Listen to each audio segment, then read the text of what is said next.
Well, Happy New Year, folks. I didn't sort of celebrate New Year to an excessive degree. To me, it just happened on midnight. It came upon the midnight clear, that glorious song of angels bending near the earth to touch the harps of gold. So, my New Year resolution, as some of you may already know from some of my statements on the social media, is to relate to a type of teaching which really presents me in complete non-duality with that teaching. So it's a teaching that would incorporate the whole of my belief and value system. So at the moment, transpersonal psychology looks a type of psychology which would most engage the authentic me, but I'm sort of interested in most types of psychology.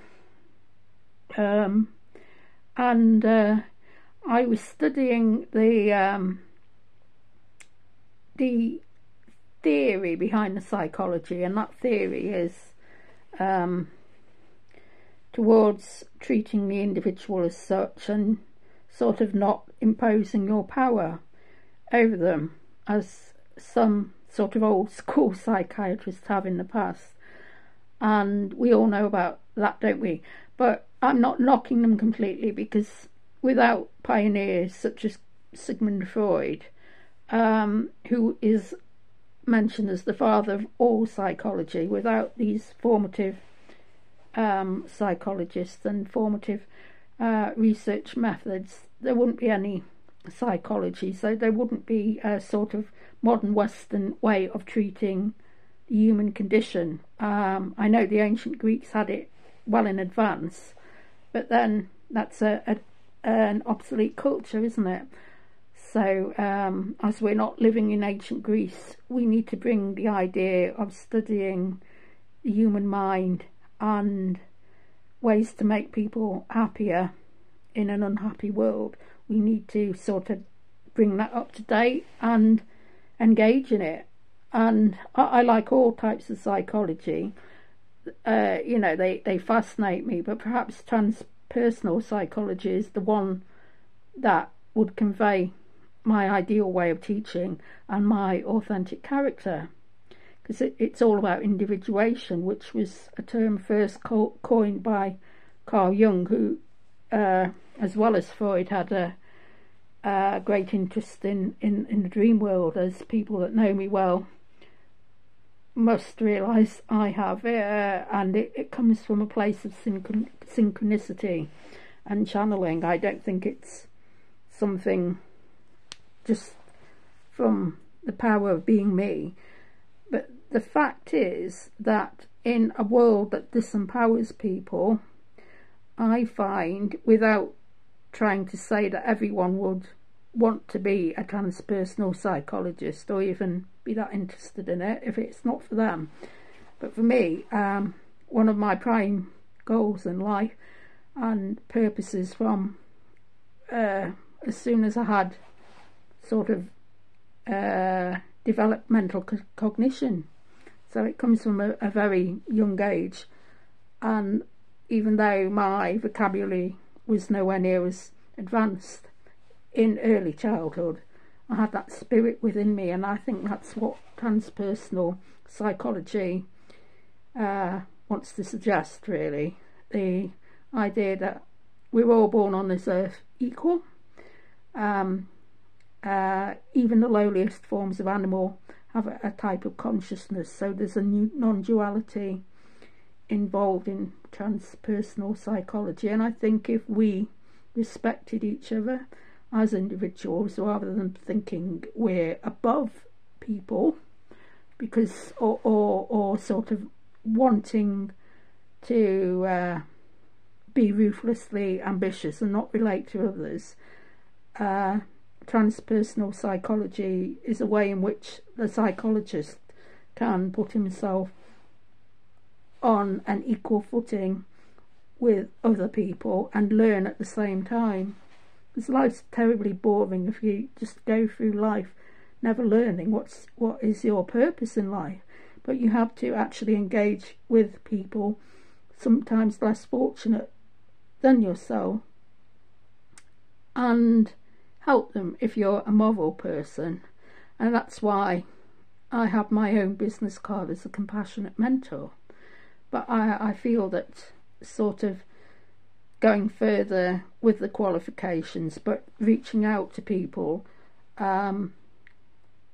not wanting anything particular like large sums of money in between, is really something that would suit my life purpose.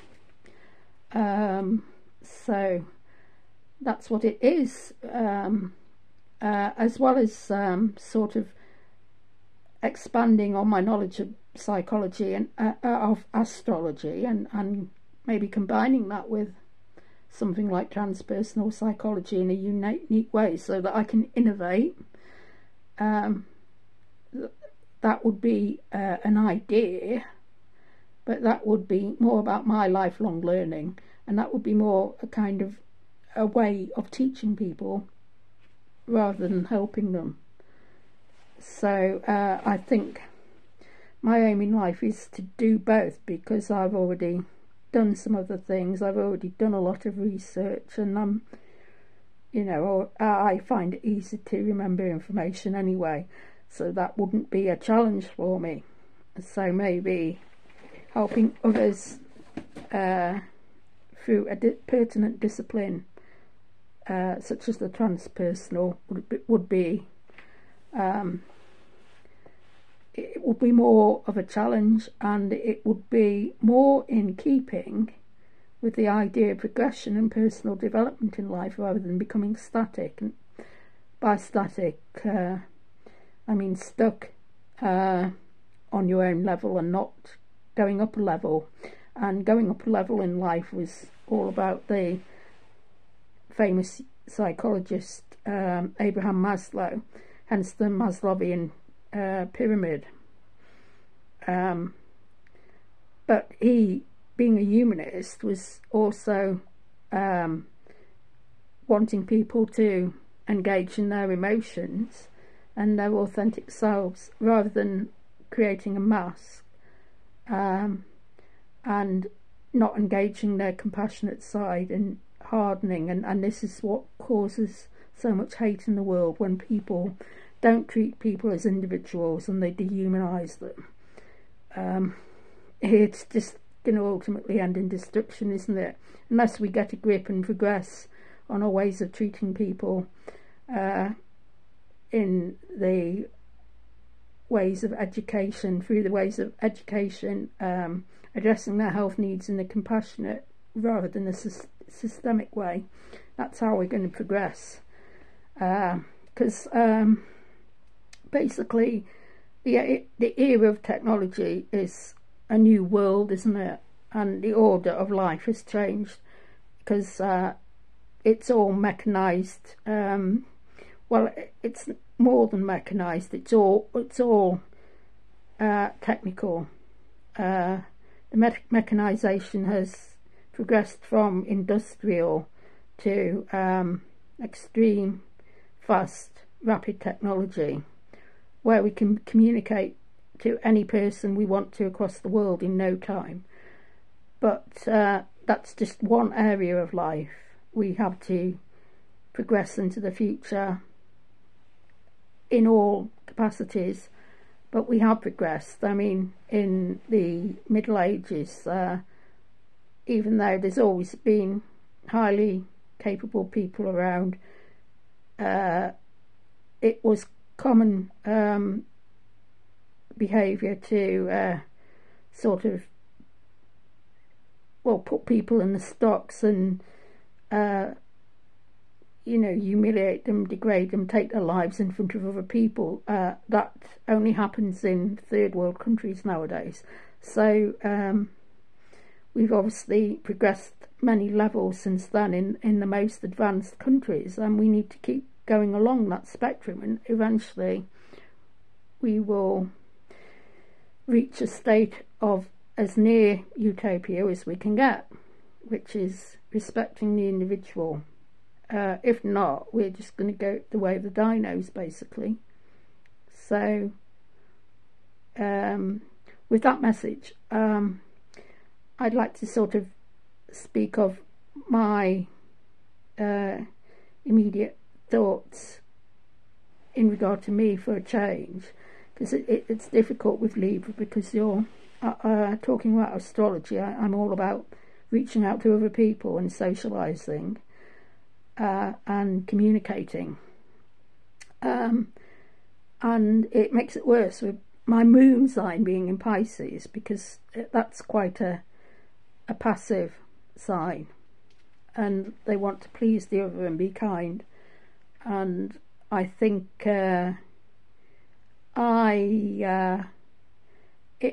if someone with a more powerful sign supports me, I can do better in life, because I need to be empowered. Because with me being, despite whatever knowledge I have or however nice I am, if I've got quite passive astrological signs, which it seems to be, it's synchronicity, as Carl Jung says, and it is a meaningful coincidence, and you can't really give a reason for psychology because it's just a meaningful, for astrology, because it's just a meaningful coincidence. But I probably need that empowerment to bring my ideas to fruition, and to just be more assertive, because some of my main signs, apart from my ascendant, which is more about being theatrical, my other signs are mainly passive and quite submissive when they shouldn't really need to be, which is why Pisces and Libra, the feminine sides of their nature, are quite similar. So that kind of support is probably what I need, and complements me as an individual. Also, another point I'd like to make about transpersonal psychology is that it indulges people in their hobbies, and hobbies create flow and happiness when the world's in a mess due to human ignorance and people being power absorbed. If you indulge in life, living for the moment, being mindful, which is a core aspect of transpersonal psychology, and even if I'm sort of relating to someone that's more powerful than me, because there's a basic premise that we're all equal, if someone with more power and money than me, if I sought to help them, there wouldn't be an issue, because there would be nothing patronising there, and I would be engaging them to open up to their hobbies, which wouldn't be the same as my hobbies or interests. They might be entirely different, but the client or person wishing to gain help from the transpersonal is the person that benefits mostly. The transpersonal psychologist just acts as a guide or mentor, and that doesn't involve telling people what to do, because if that person is more successful or more powerful, they would probably take umbrage and be patronised. But I think it's fair to treat everyone the same, the rich and the poor alike, and not patronise anybody, because by patronising people, it's not a progressive mindset, is it? And people end up rebelling ultimately. And also, you know, if someone has an avid interest in football, which is the fanfare of the regular guy in society, and maybe they're very erudite on the knowledge, and if they're in an unhappy state, you know, if they came to a transpersonal psychologist, they could just talk football or sort of do more football in order to get away from their state of current distress or discontent, which is why most people would want to speak to a psychologist. And some of this is obviously coming from something that happened in childhood, so there are aspects to Freud that are on the right track. It's just that it wasn't up to date. Just like the Middle Ages were an archaic time period, the Victorian age was also, even though it had advanced with new academic disciplines, it wasn't up to date, obviously. And so hobbies are a big part of transpersonal psychology, because they get a person back into the flow of happiness and into the flow of living. So the mindful flow, which ancient Eastern disciplines had been talking about for many thousands of years, so it gets them back into a state of flow, a state of positivity, a state of use to the world, a state of inner happiness. And it could be anything like football, boating, you know, the whole, or taking more of an interest in your line of business or your work. It's normally, though, talking about a person outside their immediate place of work, which can often be a source of stress. So it's trying to get away from the idea that work and money makes the world go round, and the fact that people are people, and they are entirely unique, and that factor is amazing in itself.